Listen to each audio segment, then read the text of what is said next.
Bom, olá pessoal. Hoje, como nós conversamos hoje no encontro, eu vou passar a tratar a integral definida de uma maneira mais formal. Nós vimos na aula passada uma maneira de introduzir o conceito de integral definida. Trata-se da área de uma figura que não é um polígono, de uma figura plana que não é um polígono. Essa aula então serviu para introduzir o conceito e nós vimos como nós podemos chegar à área de figuras que não são polígonos, somando um mosaico de áreas de retângulos que você toma um limite quando o número desses retângulos é tão grande quanto você queira, cobrindo uma determinada área. Esse limite te dá aquilo que definimos como área dessas figuras. E nós vamos ver então nessa aula de hoje que a integral definida é um cálculo semelhante a esse que fizemos para áreas de figuras planas, só que colocado de uma maneira mais formal, preparando para a apresentação do teorema fundamental do cálculo, que vai nos permitir chegar a essas integrais definidas. Então eu vou começar com uma função que eu vou assumi-la definida num certo domínio e vou tomar nesse domínio um certo intervalo fechado AB e discutir o que vem a ser a integral da função, essa tal função, nesse intervalo AB. Tá? Então, vou começar com essa consideração. Então, sejam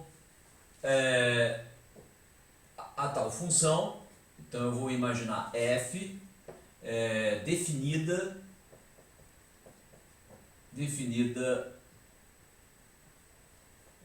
em um intervalo fechado AB.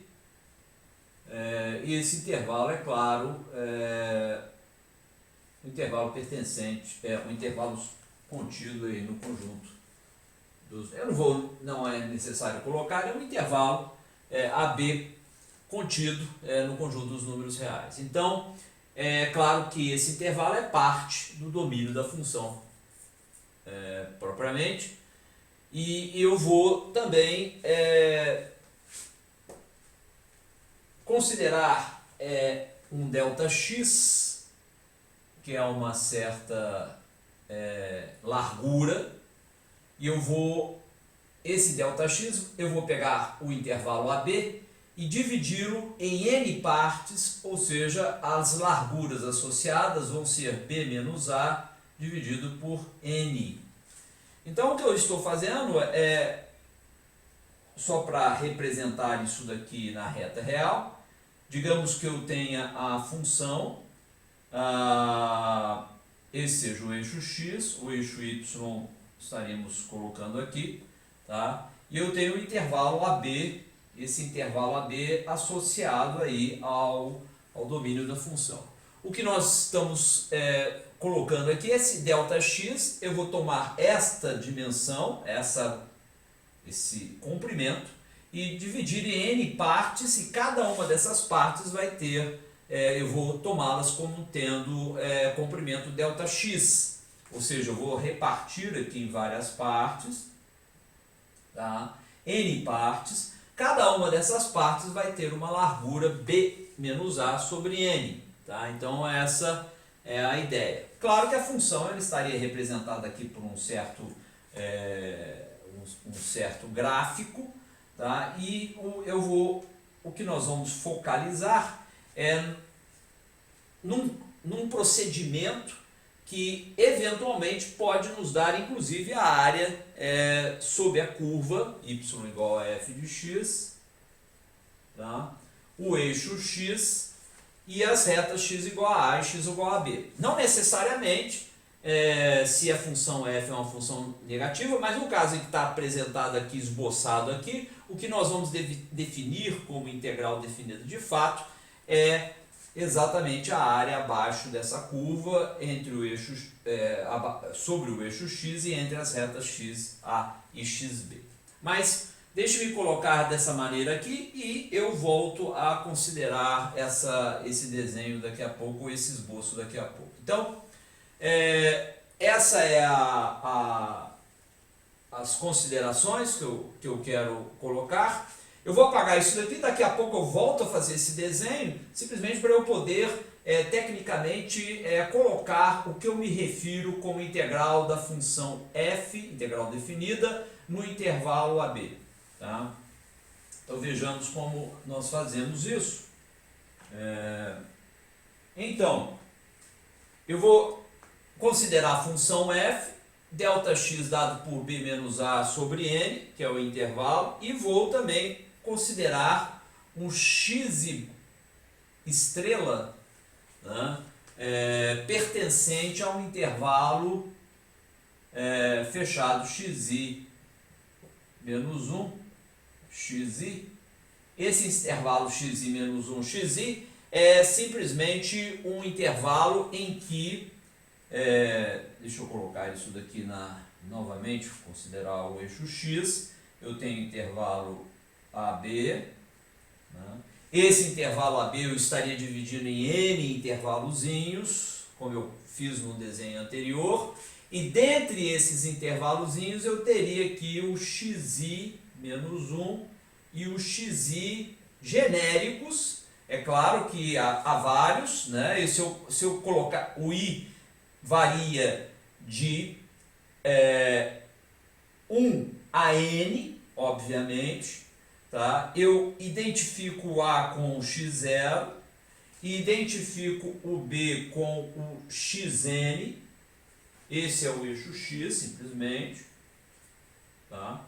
Então, o iésimo intervalo, tá, caracteriza-se pela extremidade xi menos 1 e pela extremidade xi. Por exemplo, quando o i é igual a 1, eu tenho que a extremidade direita é x1 e a extremidade esquerda é simplesmente x0, que é exatamente o a que está aqui. Então eu tenho o x0, x1, que é o primeiro dos intervalos, vou tendo vários intervalos, esse é o iésimo intervalo, cuja largura é exatamente essa daqui, que é o ΔX, tá?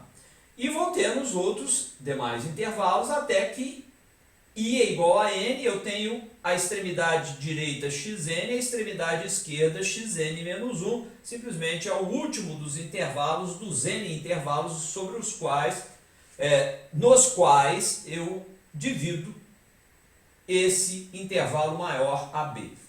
Então eu tenho aqui, só coloquei o iésimo, mas eu tenho 1, 2, 3, 4, etc. O iésimo, o seguinte, etc. Até chegar no último, onde eu teria uma largura ΔX com a extremidade direita xn coincidindo com o próprio B. Tá?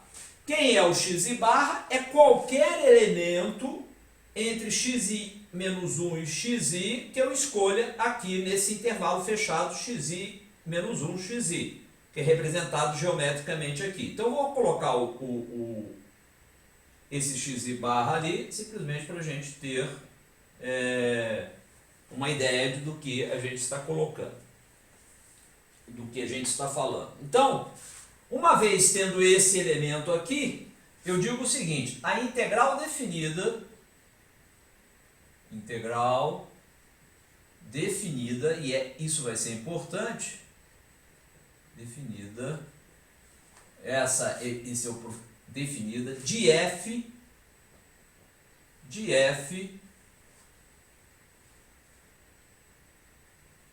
da função f de a a b, de a b, é dada por... Então aqui sim vem a fórmula associada. Eu vou colocar o que caracteriza a integral. Essa integral é um limite, quando n tende a infinito, de um somatório de i igual a 1 até n, de f de xi bar e xi estrela, que é o elemento, o elemento que eu escolhi no iésimo intervalo, aqui caracterizado por xi estrela. Então eu estou pegando a imagem associada a xi estrela, vou multiplicar por ΔX, que é a largura do intervalo. Tá? Então o que você tem feito aqui é simplesmente pegar imagens associadas a cada um dos xi barra e multiplicar pelo ΔX, ou seja, você estaria calculando áreas, se o f é positivo, áreas de retângulos com larguras ΔX e altura f de xi barra. Tá? Então essa seria a definição da integral definida de f, quando esse limite existe, obviamente, de a a b, e a e b simplesmente são esses intervalos que você está considerando aqui. Então, como é que você veria isso sob o ponto de vista de uma colocação mais de esboço do gráfico? Então, o que eu gostaria de chamar a atenção é que quando esse limite existe, você diz que a função f é integrável no intervalo AB. Tá? Esse limite te permite, então, o que é esse limite existir? É isto daqui convergir, ou seja, ter um número associado a ele. Esse limite caracterizaria o fato de que f é integrável. Tá? A notação para esse número, caso ele exista, é uma notação que visa lembrar a você que isso daqui é o limite de uma soma.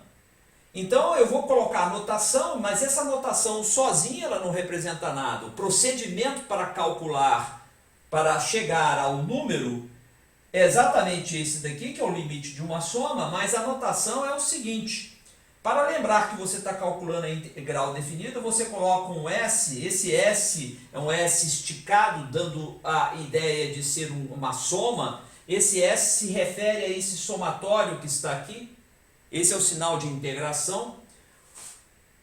A integração está sendo efetuada sobre o intervalo AB, então você coloca A é o limite inferior de integração, você chama assim, e B é o limite superior de integração.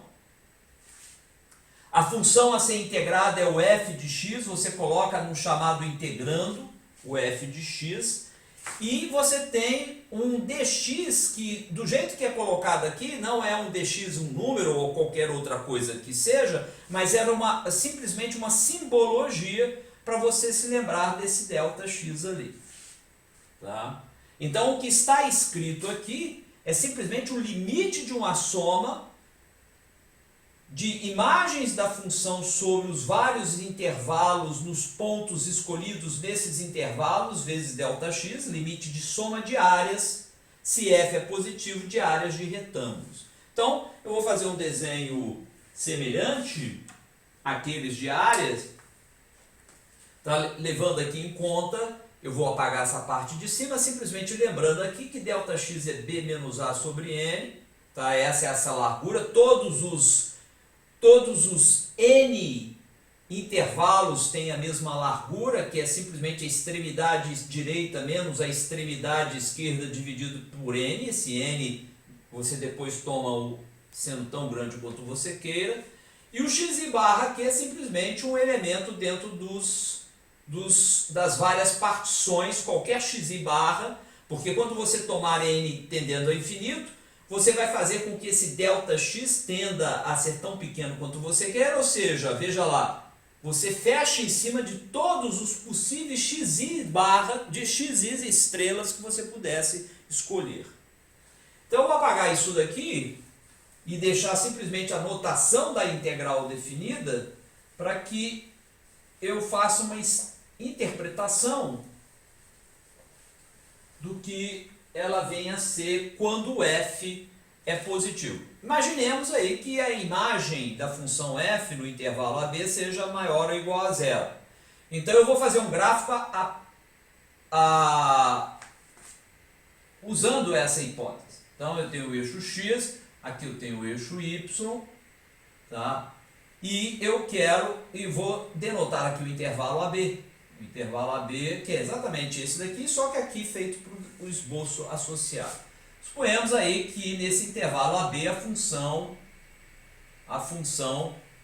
f tenha imagem maior ou igual a zero, ou seja, a função seja f maior ou igual a zero. Então eu teria um gráfico, digamos, um gráfico desse tipo aqui, tá? Só para termos aí, e que elas, uma maneira de colocar a coisa, tá? O que eu estou fazendo é o seguinte, eu peguei o intervalo AB e dividi em n intervalos, eu peguei b menos a, dividi por n, então eu tenho n intervalos de largura ΔX. Então eu vou colocar aqui 1, 2, 3, 4, 5, 6, 7, etc. até o x enésimo, e o enésimo, o xn coincide, o xn coincide com o b, e o x0 coincide com o a.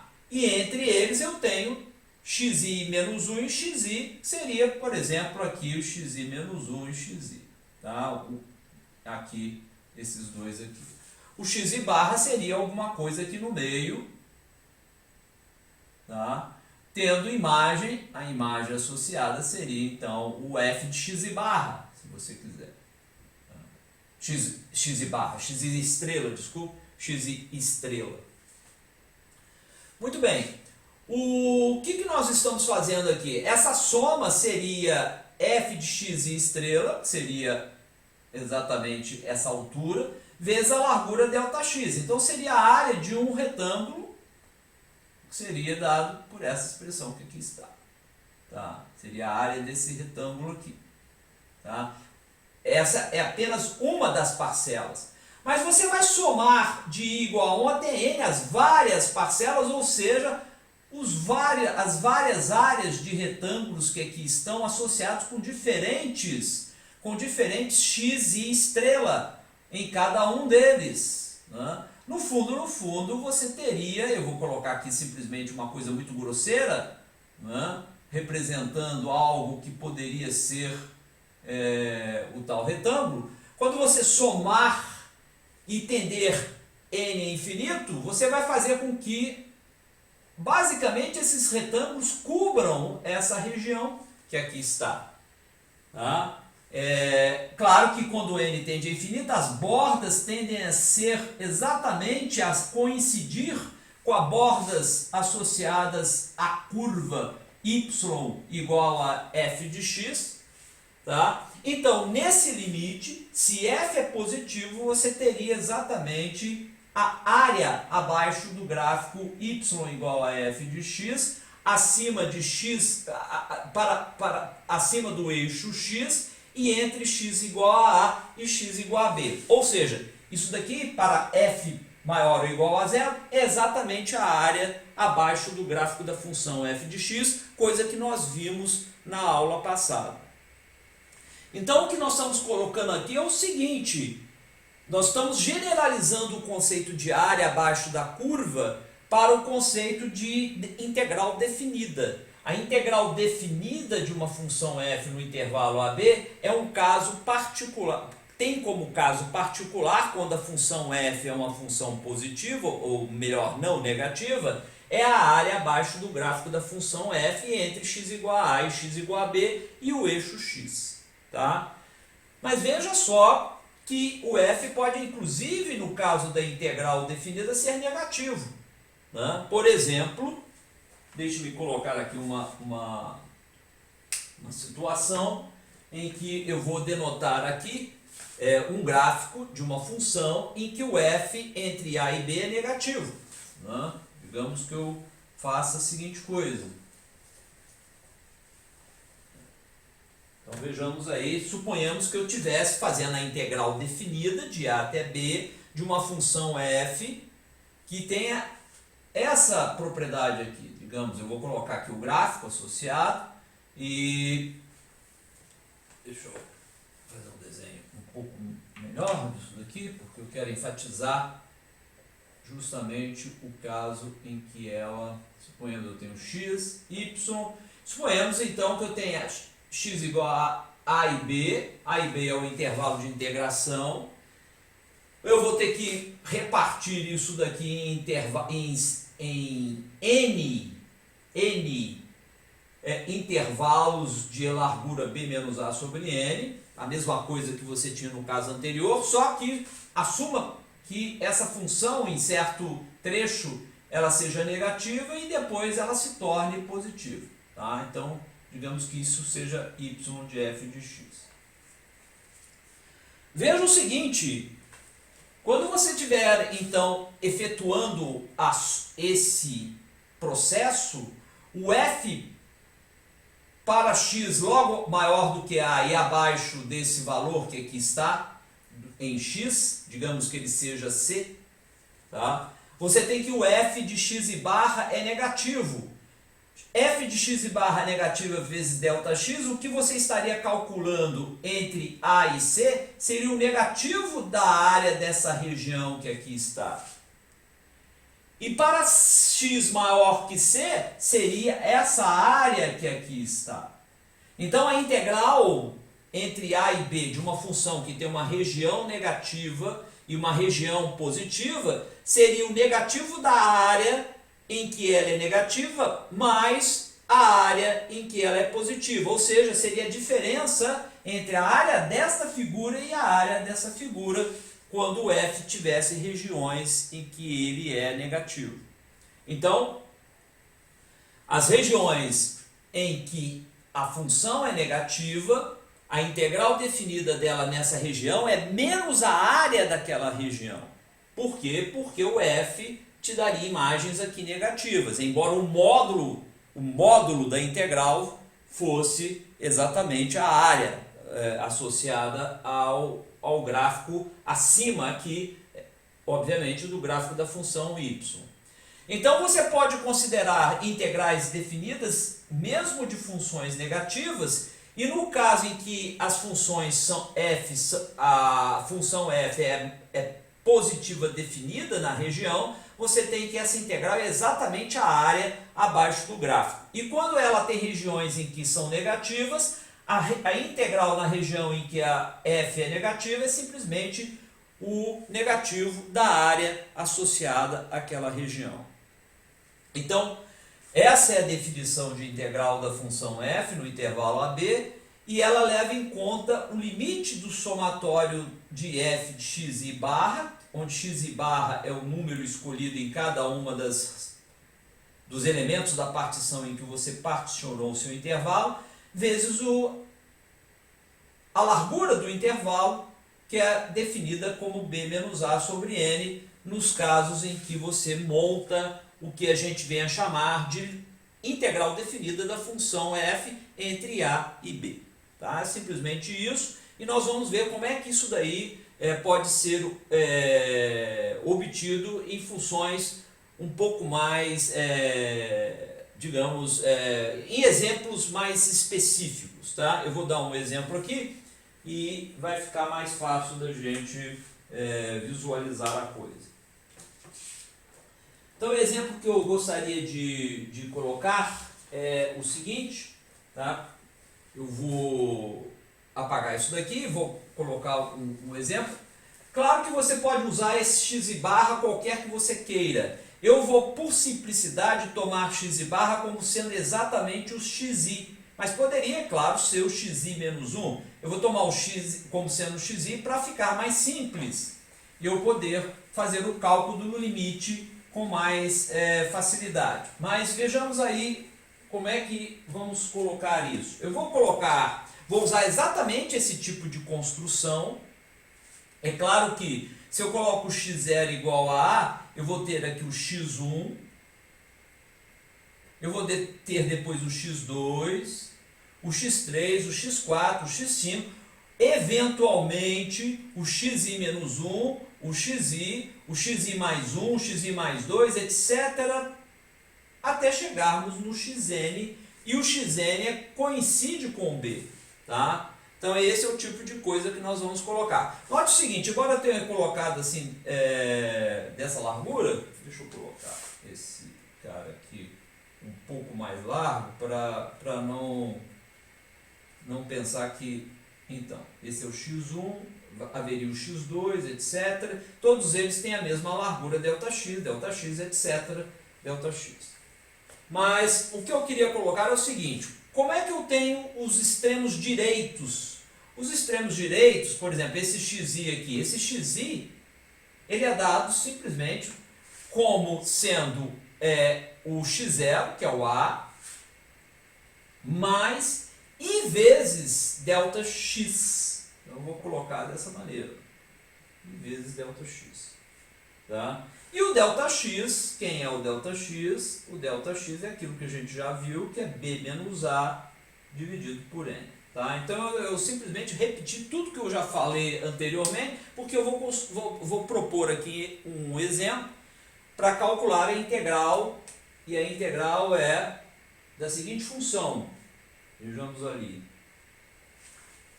Então gostaríamos de calcular a integral da função entre 1 e 3 da função e elevado a x dx. Tá? Eu vou montar isso passo a passo para nós termos uma ideia de como calcular essa integração, e vou mostrar que de fato, no caso aqui, essa integral nada mais é do que a área de uma figura. Por quê? Porque o e de x, e elevado a x, é uma função positiva, a imagem dela é positiva, e, portanto, a integração de e elevado a x entre 1 e 3 é a área abaixo do gráfico da função entre as retas x igual a 1, x igual a 3 e o eixo x. Tá? Então, vou fazer um pequeno desenho aqui, tá? Para que você tenha uma ideia melhor. Então eu vou colocar o gráfico da função e elevado a x, tá? Ele passa por 1 aqui, você sabe disso, tá? E eu tenho aqui as imagens associadas. Em 1 acontece de ser né? Eu coloquei, suponhamos, eu não vou colocar a imagem, mas simplesmente esse é o ponto associado a x igual a 1. A x igual a 3 eu tenho e elevado a 3, digamos que seja esse ponto aqui, tá? 3. E esse é o gráfico, é o gráfico da função elevada. Você sabe que a função exponencial ela tem um gráfico que é o arco associado ao a exponencial. E o que eu vou fazer é o seguinte, é calcular essa integral. Mas você sabe que essa integral ela é feita dessa maneira. Esse A que está aqui, esse 1 aqui. Esse B que está aqui, esse 3 que está aqui. E eu vou, então, particionar ou fazer uma partição do intervalo 1, 3, de 1 a 3, dessa maneira que a gente colocou aqui. Eu vou pegar ΔX, então deixe-me escrever aqui. O que significa isso daqui? Significa o limite, quando n tende a infinito, eu estou montando isso então, do somatório de i igual a 1 até n, tá? Do e elevado a x, eu vou pegar e elevado a xi, xi barra, eu vou tomar o xi como sendo o ponto que eu vou escolher, vezes o ΔXi, vezes o ΔX. Mas quem é o ΔX? O ΔX é B menos A, mais B é 3 e A é 1, então eu tenho 3 menos 1 dá 2, 2 sobre N, 2 sobre N. Tá? Isso seria então a largura associada aqui a cada um dos intervalos que eu particionasse essa região. Tá? É claro, eu vou simplesmente aqui particionar essa região aqui em vários, só estou dando aqui um esboço, diagramado da coisas, imitando o que eu estou fazendo tecnicamente ali. Então está montado aí, e elevado a xi, mas quem é xi? Eu vou ter que completar com isso daqui. Então isso daqui é limite, veja o seguinte, nesse limite, esse 2 aqui, eu posso tirar do somatório 2 sobre n.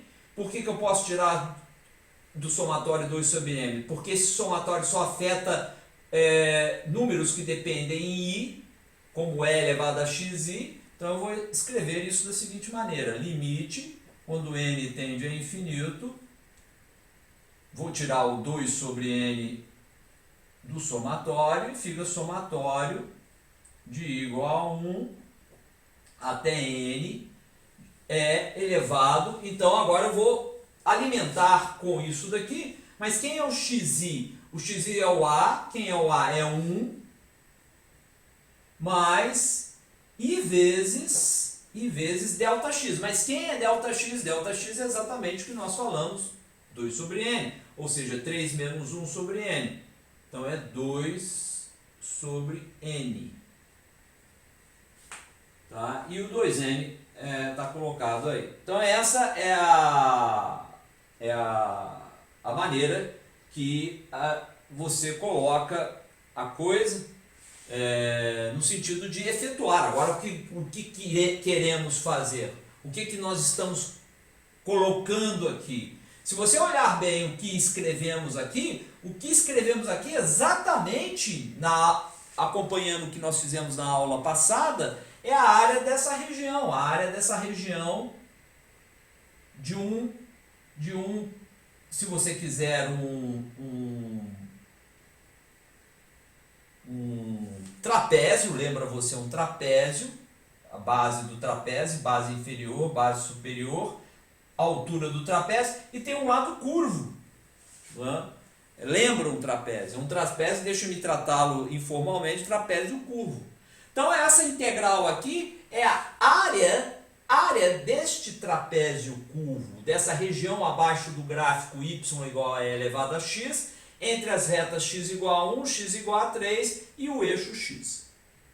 Lembrando da definição de área de uma figura, tá? Da aula passada. Então, nesse caso em que a função no integrando é positiva, isso daqui é simplesmente a área de uma região. A integral definida é interpretada como sendo a área de uma região.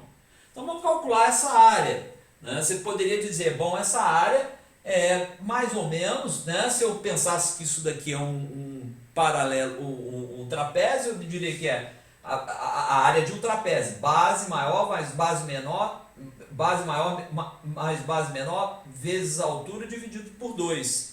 Você vai ver que a área que nós vamos chegar é menor do que essa área de um trapézio que eu teria unindo essa extremidade a essa extremidade com um segmento de reta. Por quê? Porque isso daqui é curvo. Dá para você imaginar que se você liga esses dois pontos aqui por uma linha reta, te daria exatamente a área do trapézio.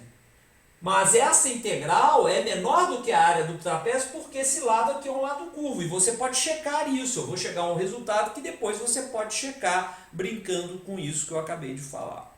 Tá? Então nós temos aproximadamente aqui, a expectativa é que essa integral definida te dê uma área próxima à área do trapézio que é formado aqui por esses pontos. Este ponto aqui, este ponto aqui, esse ponto aqui, esse ponto aqui. Só que não é um trapézio porque tem esse lado curvo associado ali ao gráfico de e elevado a x. Então eu vou trabalhar com essa soma, e essa soma me permite escrevê-la da seguinte maneira. Veja lá, eu tenho que esse somatório é i, mas eu tenho um e elevado a 1, eu posso quebrar isso aqui como um produto, eu posso tirar esse e do somatório, e elevado a 1 é e vezes e elevado a i. Então eu vou fazer dessa maneira, limite quando n tende a infinito, de 2 sobre n. Eu vou tirar o e do somatório, porque ele é um fator comum a todas as parcelas. E aqui aparece o somatório de i igual a 1 até n. Eu vou conservar aqui o e elevado a i 2 sobre n, mas isso eu posso escrever assim, ó. Eu posso escrever isso como e elevado a 2 sobre n e isso daqui elevado a i. Tá? Eu estou fazendo isso porque vai ser uma maneira interessante de calcularmos essa soma. Note que essa soma é do tipo, essa soma que aqui está, são termos e elevado a 2i, esse termo é um termo constante, eu vou chamá-lo de r, digamos, esse r elevado a i variando de 1 até n. Tá? Então eu vou considerar isso aqui embaixo, e nós prosseguimos a partir daí. Então deixe-me só apagar essa parte aqui e a gente progride escrevendo esse tipo de coisa. Deixa eu simplesmente... Então tá, nós estamos nessa altura, então queremos somar essa expressão que está aqui. Lembrando o seguinte, eu vou chamar esse sujeito que está aqui na base de R, tá? Simplesmente porque ele é constante, só depende de N, mas não depende de I. Então o que eu tenho aqui é somatório de I igual a 1 até N de R, que eu estou chamando a base associada, R elevado a I. Ora, você sabe que isso daí é igual, eu começo com I igual a 1, então eu tenho R elevado a 1, mais, eu estou abrindo esse envelope para você ver o que acontece, quando I é igual a 2 eu tenho R elevado a 2, mais, quando I é igual a 3 eu tenho R elevado a 3, quando eu tenho o I igual a 4 eu tenho R elevado a 4 e vou fazendo isso, tá? Quando eu tenho I igual a N menos 1, eu tenho R elevado a N menos 1. E finalmente, quando eu chego em I igual a N, eu tenho o último termo desta soma é R elevado a N. Tá? Então, simplesmente é o que nós temos aí em termos da integral associada aí. Tá, então eu tenho integral de 1 a 3, é elevado a x dx, que é a fórmula que te dá a integração.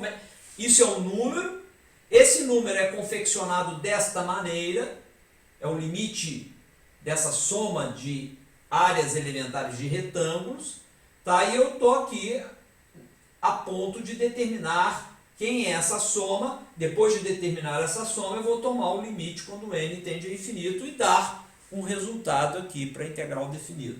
Tá? Então vejamos como a gente faz isso. Deixa eu abrir um espaço, eu vou precisar de um espaço aqui. Eu vou multiplicar cada um dos lados dessa expressão por R menos 1. Tá? Eu vou fazer isso em duas etapas, tá? Eu vou colocar essa expressão que está aqui, eu vou colocar aqui em cima para abrir espaço para eu poder fazer esse cálculo aqui. Então isso daqui simplesmente foi o início da nossa consideração. Eu vou colocar esse resultado que está aqui em cima. Então isso daqui é simplesmente limite, quando n tende a infinito, 2 sobre n, estou copiando simplesmente as coisas aqui de novo, somatório de I igual a 1 até n, lembrando aqui que esse camarada é o R, elevado a 2 sobre n, esse é o R, tá? Elevado a I, é isso que eu quero descobrir. Tá? Eu vou deixar isso daqui descansando porque eu quero calcular quem é esse cara aqui. Então, esse cara aqui, o somatório de I igual a 1 até N, de R elevado a I, está escrito aqui. Eu vou considerá-lo, eu quero saber quanto isso daí me daria. Tá? Então, deixa eu apagar isso daqui, que está escrito ali. Tá? Então, vejamos como isso é feito. Eu vou multiplicar cada um dos lados dessa igualdade por, aqui um parênteses, cada um dos lados dessa igualdade por 1 menos R. Então, vou multiplicar 1 menos R do lado esquerdo. Isso daqui vai me dar a soma de igual a 1 até N. Tá? R elevado a I, mas R elevado a I, lembrando aqui que esse sujeito aqui é elevado a 2 sobre N. Mas eu vou deixar dessa maneira, tá? E aqui eu vou multiplicar, como eu falei, se eu multipliquei por 1 menos R do lado esquerdo, eu vou multiplicar 1 menos R do lado direito. Eu vou fazer 1 menos R vezes esse, mais 1 menos R vezes esse, mais 1 menos R vezes esse, etc. até o último. Então vamos lá. 1 menos R vezes esse sujeito aqui vai me dar R. R vezes R dá menos R ao quadrado. Então eu fiz o 1 menos R vezes R. Tá? Agora eu vou fazer 1 menos R vezes R ao quadrado. Então vai me dar mais R ao quadrado menos R ao cubo. Tá? Então eu fiz 1 menos R vezes R ao quadrado. Agora eu vou fazer 1 menos R vezes R ao cubo. Então 1 menos R vezes R ao cubo vai me dar R ao cubo menos R à quarta. E assim por diante, até vamos chegar aqui no 1 menos R vezes R elevado a N menos 1. Vai me dar 1 vezes esse sujeito aqui, vai me dar R elevado a N menos 1, menos R vezes esse sujeito, mas R elevado a 1 vezes R elevado a menos 1 cancela. Então eu vou ter simplesmente menos R elevado a N. Tá? E finalmente 1 menos R vezes menos, né? Vou colocar aqui 1 menos R vezes R elevado a N. Então você vai ter mais, continuando aqui, mais 1 vezes R elevado a N, R elevado a N, e aqui menos R vezes R elevado a N mais 1, R elevado a N, R elevado a N vezes esse R aqui dá R elevado a N mais 1. E acabou. Acabou simplesmente. Agora veja o seguinte, que coisa curiosa aqui.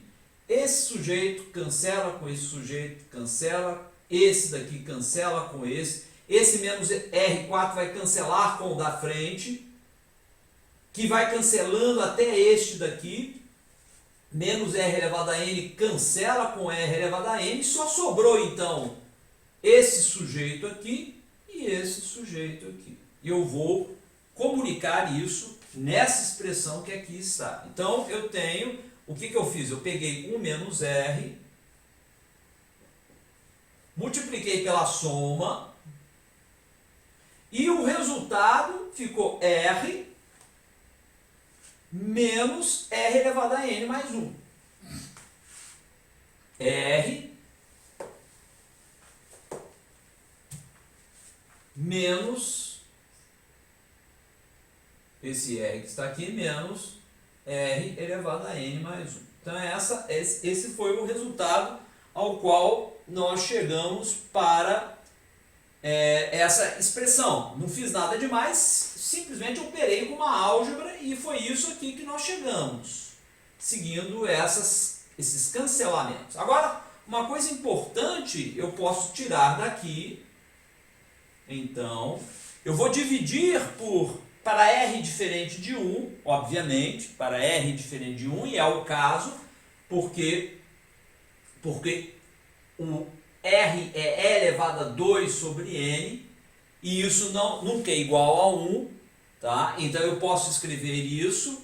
Então eu tenho a seguinte expressão: somatório de I igual a 1 até N de R elevado a I, tá? Que é o que eu quero calcular, que é esse sujeito que está aqui, esse somatório que está aqui, é igual a esse resultado aqui, que é R menos R elevado a N mais 1 sobre 1 menos R. 1 menos R. Tá? Então eu tenho exatamente esse tipo de coisa. Note, eu simplesmente dividi por 1 menos R, apareceu aqui, coloquei aqui então somatório de I igual a 1 até N, RI, que é esse termo que aqui está, é este sujeito, R menos R elevado a N mais 1, R menos R elevado a N mais 1, sobre 1 menos R. Eu preciso dessa fórmula aqui, então ela está feita, está determinada para eu jogá-la nesta parte ali. Tá? Então eu vou apagar isso daqui e usar essa fórmula aqui, ali. Tá? Então vejamos como é que fazemos isso. Então Então, vou apagar aqui e eu vou proceder então com o cálculo, que seria o seguinte. Então, isso daqui é o limite, né? Note o seguinte, que 2e não depende de n, eu posso tirar esse 2e do limite, então eu vou colocar 2e do lado de fora. O limite, quando n tende a infinito, agora é claro, eu tenho 1 sobre n aqui, que eu não posso tirar, eu tenho que deixá-lo lá do jeito que está. Tá? E agora eu vou colocar o seguinte, eu tenho um somatório de I a n de R elevado a I. R elevado a I. Eu vou simplesmente colocar a fórmula final dessa soma, que é essa daqui, caracterizando o R, é claro. O R é E elevado a 2N. Então eu tenho E elevado a 2N, 2 sobre N, melhor dizendo aí, menos o E elevado a 2N, E elevado a 2N é elevado a I. Então eu tenho E elevado a 2I, tá? Por causa desse resultado aqui, L elevado a 2, eu vou colocar o 2 sobre N, deixe-me reescrever isso daqui melhor, tá? Só para lembrar aqui o que eu estou fazendo, o R é E elevado a 2N, L elevado a 2 sobre N, e isso elevado a N mais 1. Né? Então fica esse resultado aqui. Tá? Então, você tem essa fórmula, e eu vou dividir aqui embaixo, tá? Por 1 menos R. Mas quem é 1 menos R? 1 menos R é 1 menos E elevado a 2 sobre N. Então essa é a formulazinha que nós temos, simplesmente preenchendo para esse caso o valor de R, que é E elevado a 2 sobre N. Tá? Então vejamos o seguinte agora, eu vou reescrever essa formulazinha aqui, simplesmente para termos uma ideia mais clara do que isso é 2e, o limite, quando n tende a infinito, 1 sobre n, tá? Estou repetindo a fórmula, e aqui eu vou escrever isso de uma maneira um pouco melhor, o denominador aqui é 1 menos E elevado a 2 sobre n, tá? E aqui eu tenho E elevado a 2 sobre n, menos E elevado, agora eu vou multiplicar 2 sobre n vezes n me dá 2, menos 2 sobre n, tá? Que é esse termo que aqui está. Tá? Então é o resultado que nós temos. Eu estou aqui, esse negativo aqui é positivo, deixa-me, 2 vezes n sobre n, deu esse 2, 2 vezes 1, 2 sobre n vezes 1, 2 sobre n é mais. Tá? Simplesmente esse termo que nós temos aí. Muito bem, agora veja só, quando n tende a infinito, o denominador, veja só, n cresce indefinidamente vezes 1 elevado a 2 sobre n. Mas você nota que quando n vai a infinito, 2 sobre n vai a zero. Então eu tenho infinito vezes zero. Eu vou computar isso usando a regra de L'Hopital para ver o que a gente pode obter desse limite no denominador e no eventual limite no numerador, porque eu tenho que descobrir quem é esse limite. Então vejamos lá. Eu vou apagar essa formulazinha aqui, que já usamos ali. Tá? E eu vou simplesmente colocar essa igualdade, vou fazer esse cálculo desse limite que aqui está. Ó. Limite, vou colocar quando x tende a infinito e vou dizer que n é x e que multiplicado então por 1 menos e elevado a 2 sobre x. É isso que nós temos no denominador. Eu quero determinar isso daí. Agora, quando o x tende a infinito, não é? Que é uma expressão que eu tenho que considerar, quando o x vai a infinito e esse termo cresce ilimitadamente, agora esse sujeito aqui, quando o x vai a infinito, é 2 sobre x, e como eu falei, dá e elevado a o número tendendo a zero, então 1 menos e elevado a 2 menos 2 sobre x, quando o x tende a infinito, isso tende a zero. Então eu tenho um número grande, um número tão pequeno quanto você queira, isso pede L'Hopital. Então eu vou reescrever isso da seguinte maneira. Eu vou escrever isso como limite, quando x tende a infinito, vou escrever 1 elevado a 2 sobre x, 1 menos e elevado a 2 sobre x, sobre 1 sobre x. Veja que eu dividi em cima e embaixo por x. É a mesma coisa, claro, olha só. Se eu multiplico em cima por x, eu volto a ter isso aqui. Se eu multiplico embaixo por x, é x sobre x dá 1, que eu volto a ter essa expressão que está aí. A diferença é que, agora, quando x vai a infinito, o denominador vai a zero e o numerador também vai a zero, porque quando x vai a infinito, isso daqui vai a zero, então eu tenho 1 menos 1, que é zero. Então tem 0 sobre 0. 0 sobre 0 é uma indeterminação que se aplica ao L'Hopital. Então eu vou diferenciar em cima e embaixo.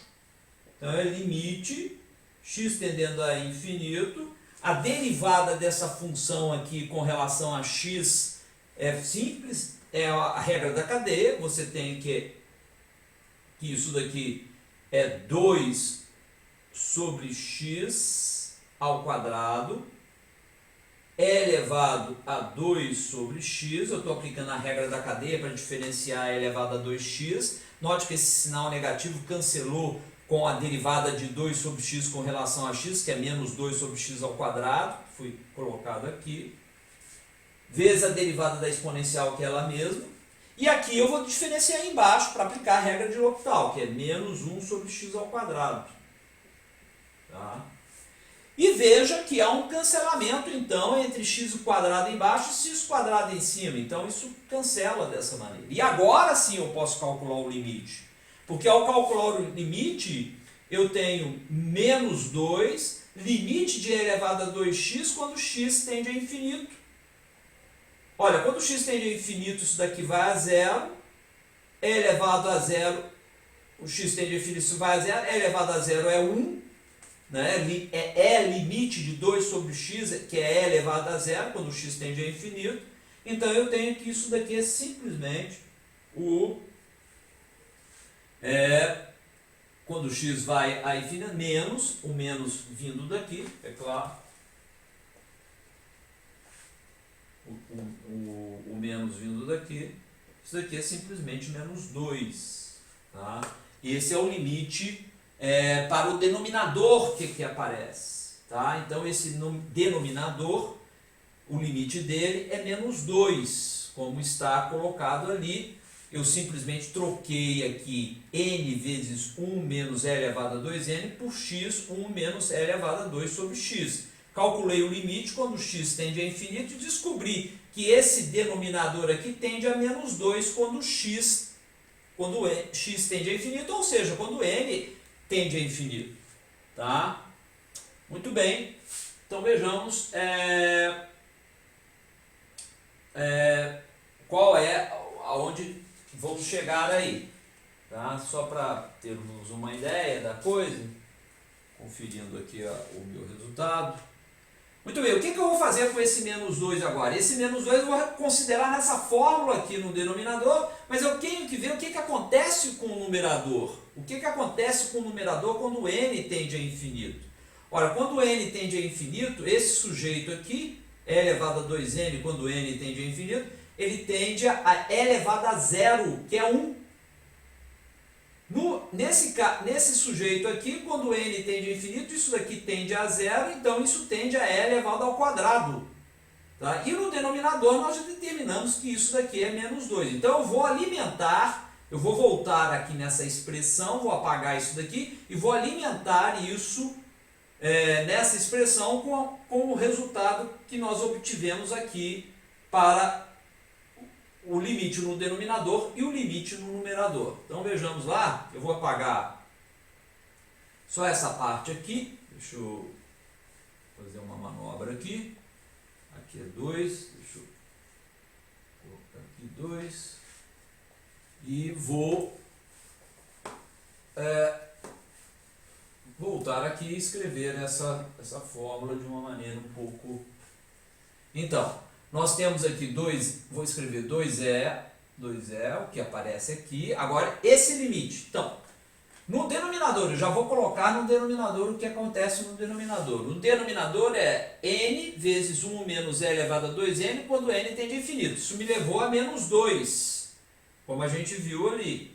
Esse x é o n, esse camarada aqui, esse cara, então eu tenho aqui menos 2. Tá?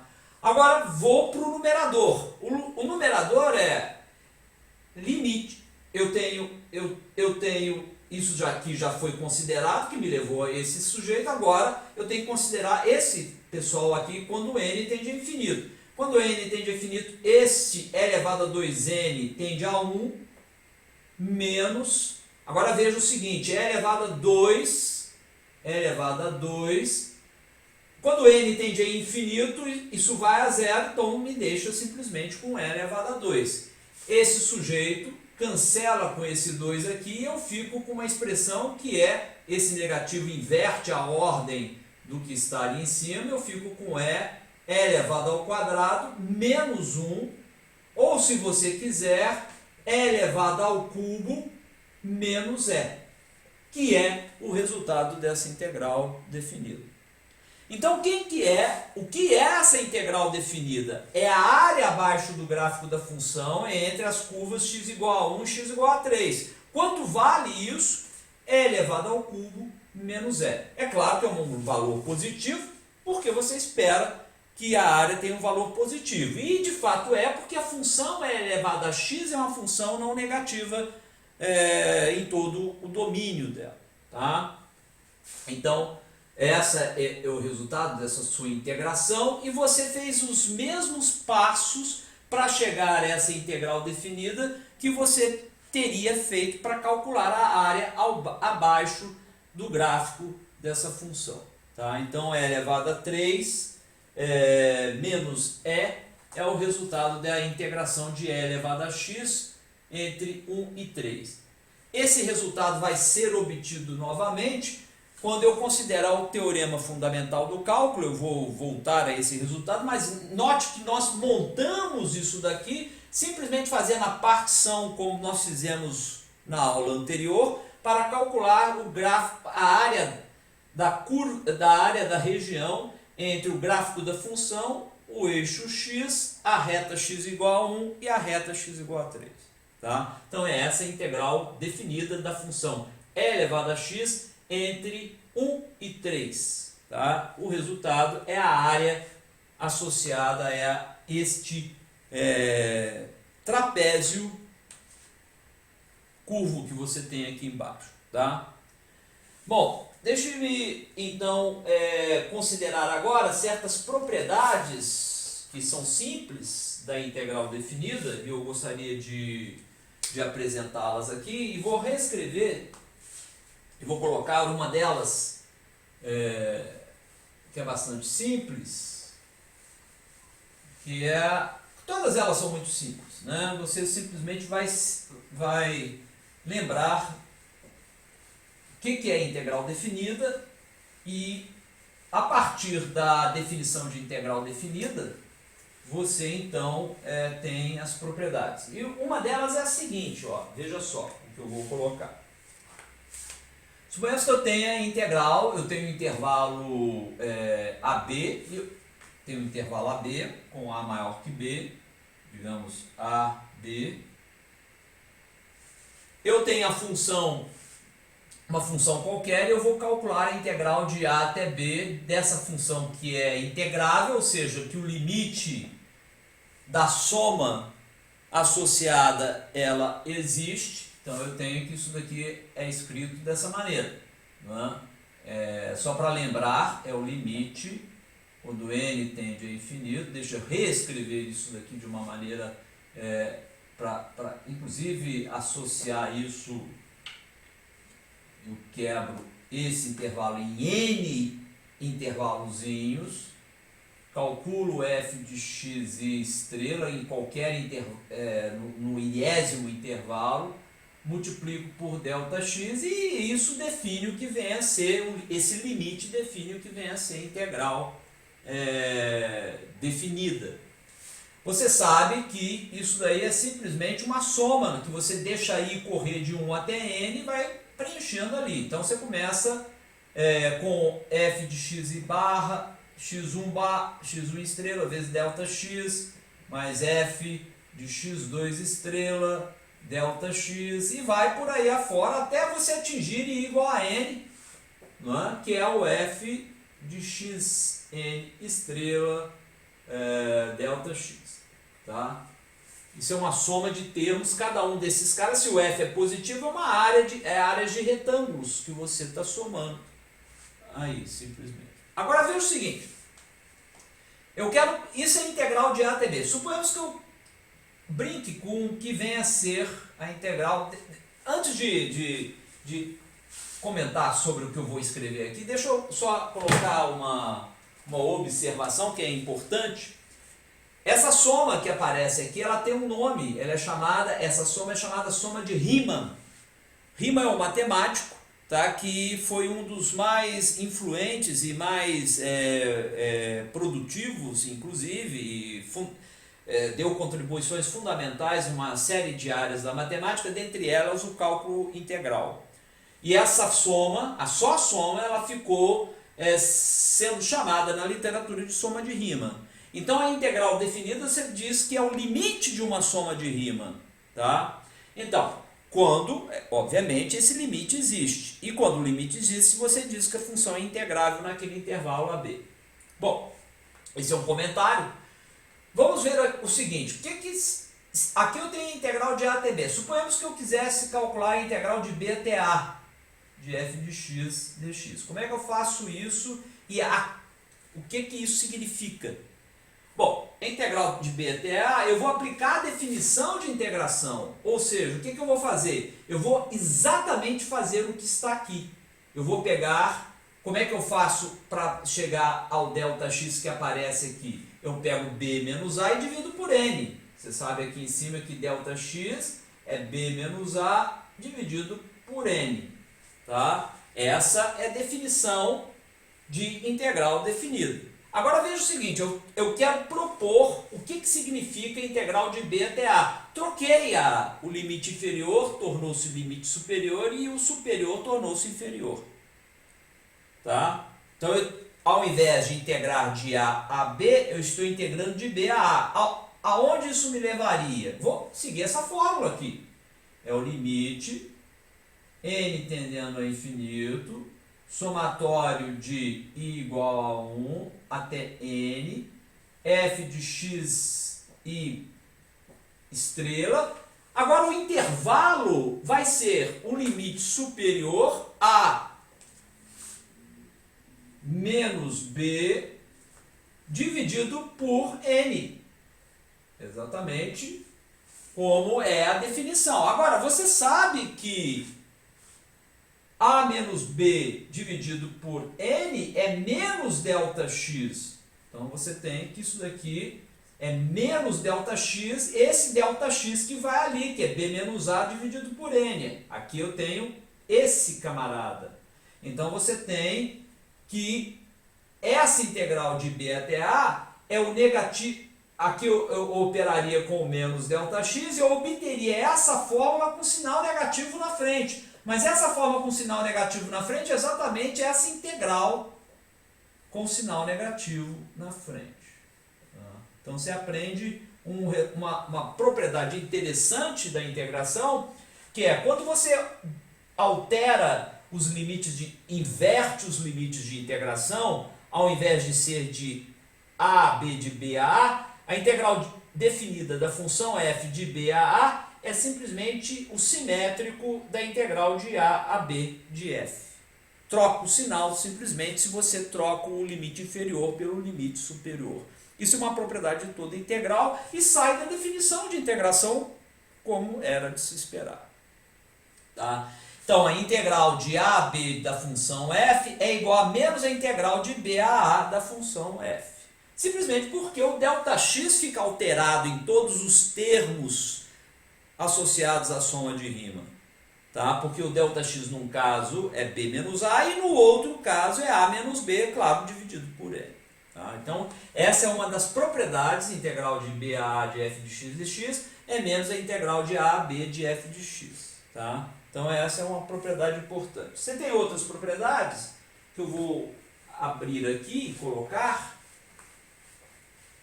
Simplesmente a maneira de mostrar, de demonstrar essas propriedades são todas elas feitas dessa maneira que eu acabei de fazer para essa função. Uma delas é essa daqui. Qual seria a integral entre A e B de uma função constante, que eu vou chamar de C? Ora, é claro, isso daqui você pode integrar exatamente com uma função. Uma constante é uma função. Então eu posso integrá-la, ou posso pelo menos tentar integrá-la. Como é que eu tento integrar isso daqui? Você sabe, por definição de integração, isso é o limite, quando n tende a infinito, de uma soma de rima. Eu vou somar somatório de igual a 1 até n, o valor da função num ponto x e estrela, mas a função é constante, então é o c simplesmente, vezes ΔX. Mas quem é ΔX? ΔX é o intervalo AB, eu vou dividir por um número n de retângulos, esse n depois tendendo a infinito. Então eu vou deixar dessa maneira que está ali, lembrando que ΔX é simplesmente B menos A dividido por n. Tá? Muito bem, vou vir aqui para esse resultado. Então, o C é uma constante. Eu posso tirá-lo do somatório porque ele não é afetado pelo somatório. Aliás, ele pode ser tirado inclusive do limite que aqui está. Tá? Então, eu tenho C, limite, quando n tende a infinito, tá? Somatório, I igual a 1 até n de ΔX. Ora, olha o que acontece aqui. O que é ΔX? ΔX é simplesmente o intervalo que você dividiu os n, a largura de um dos n retângulos que você particionou a região AB. Tá? Você pegou B menos A, dividiu por n, são as larguras dessas regiões, desses segmentos em que você particionou o intervalo AB. Ora, se você somar ΔX mais ΔX mais ΔX mais ΔX mais ΔX, como está dizendo aqui, isso daqui é simplesmente B menos A. Porque você está fazendo n vezes ΔX, n vezes ΔX é simplesmente B menos A. Então você tem para essa fórmula aqui que é C limite de B menos A quando n tende a infinito. Ora, B menos A não depende de n, isso daqui é simplesmente B menos A. Então você tem um resultado importante que diz o seguinte, que diz que a integral de A a B de uma constante é simplesmente a constante vezes B menos A. E é claro que se C for positivo, isso daqui é a área de um retângulo. E deveria ser de fato, porque veja só, eu vou colocar aqui x, y, e vou colocar o intervalo AB associado. A função f é uma função constante, f de x igual a c, então eu vou colocar aqui c. Tá? Entre A e B ela simplesmente tem um gráfico que é esse daqui, porque é uma função constante. Agora, qual seria a integral definida da função constante entre A e B? Você sabe que, como C é positivo, se C é positivo, é a área desta região. Mas a área dessa região é exatamente, você sabe da geometria básica, que é base do retângulo B menos A vezes a altura, que é C, que está aqui. Tá? Então, isso não é uma surpresa, a integral definida de uma constante é simplesmente C entre A e B é simplesmente C vezes B menos A, que é a área de um retângulo, o que era esperado. Tá? Para você ver que você repete coisas que eram esperadas de ser obtido. Se C é negativo, não há problema. Isso daqui não seria a área, mas seria o negativo de uma área. Esse C estaria na parte de baixo, você teria um retângulo associado à integração, mas o resultado da integral não seria a área, mas o simétrico da área do retângulo associado a tal função. Tá? Então, são resultados muito simples, que são, de fato, propriedades da integral definida, e todas elas se baseiam nessa definição de partição de retângulos elementares, que você, então, soma a soma de rima associada e toma o limite dessa soma de rima para ter o resultado associado à integração. Deixa eu considerar aqui um outro resultado que é interessante, que é o seguinte, vejamos aqui, o seu livro coloca, eu vou deixar alguns para você associar no livro, em que a gente considera. Vejamos aqui um caso em que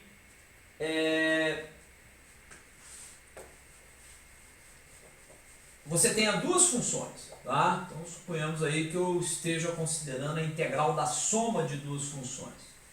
Quer dizer, uma função que é definida a partir, suponhamos que eu tenha a integral de A até B da função f de x mais g de x. E imaginemos aí que ambas são integráveis no intervalo AB.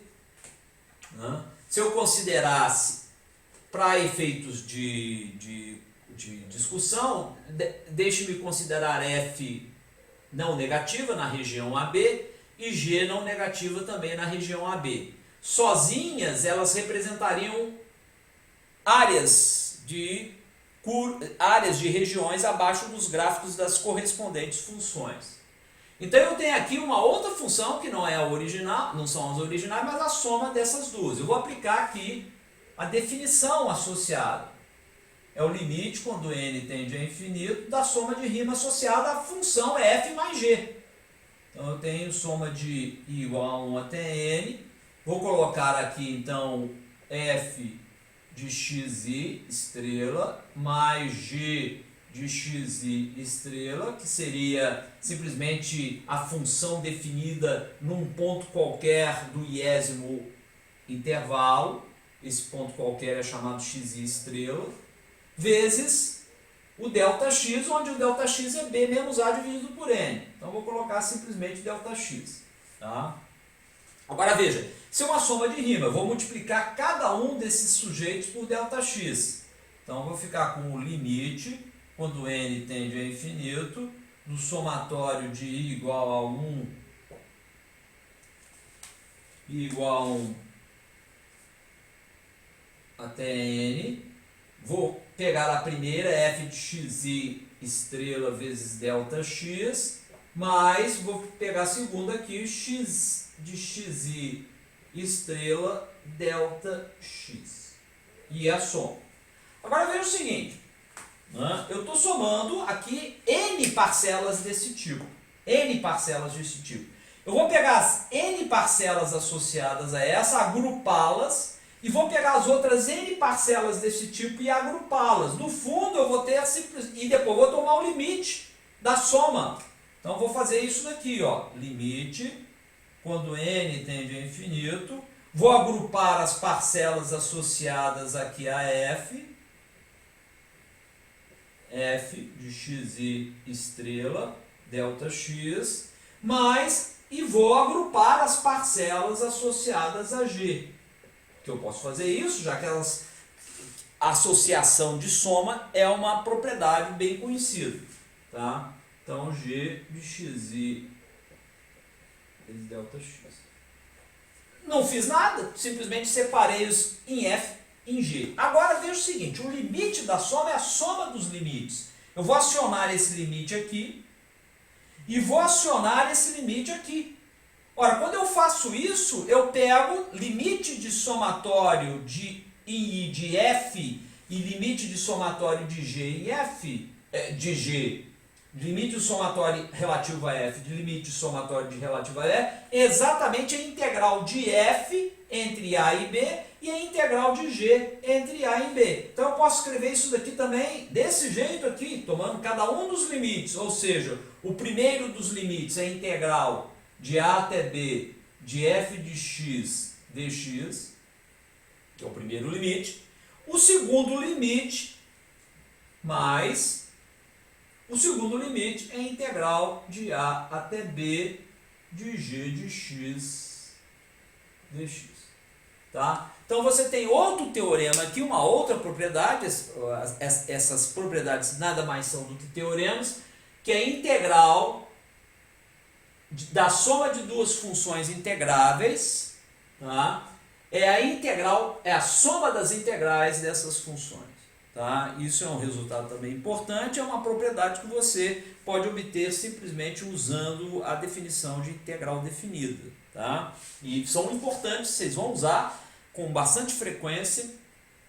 Isso daqui às vezes é referido como a integral da soma, é a soma das integrais. Tá? Vejamos agora um outro caso, uma outra propriedade que ainda eu gostaria de ilustrar, que é a seguinte. Tá? E essa também é importante, dentre as outras que você vai encontrar no livro também, que eu não vou chamar a atenção aqui, simplesmente para deixar um pouco da leitura do livro, no sentido de completar o que eu estou considerando aqui. Suponhamos que nós tenhamos a seguinte situação: vou integrar uma função de A até B, e eu tenho aqui intermediariamente um C. Tá? Então eu tenho A, C, B, e eu gostaria de obter a integral de A a B de f de x dx. Tá? Eu vou olhar aqui o gráfico da função. Suponhamos que o gráfico da função seja uma coisa... para simplificar o raciocínio, é claro, nós podemos demonstrar isso formalmente, mas só para mostrar como é plausível o que vai sair daqui, embora o A e o B e o C, a ordem que eles estejam, isso daqui seja simplesmente uma possível configuração associada ao problema, tá? Mas de fato nós temos outras. Eu vou fazer a seguinte coisa: suponhamos que eu tenha o A, aqui temos o C e aqui temos o B, tá? Digamos. E que o gráfico da função seja algo assim, só para efeitos de raciocínio. Tá?